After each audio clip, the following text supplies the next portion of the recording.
In a friendly tone, a curious narrator introduces the idea that sound needs a medium to travel, and that materials like air, water, or solid strings change how it zooms around.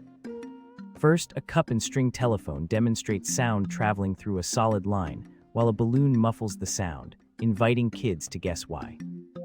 Next, 3 quick steps show how to test sound through air versus a stretched rubber band phone and a water-filled tube for contrast.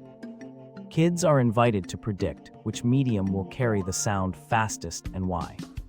The scene ends with a prompt inviting young scientists to try their own materials and share what they notice and wonder.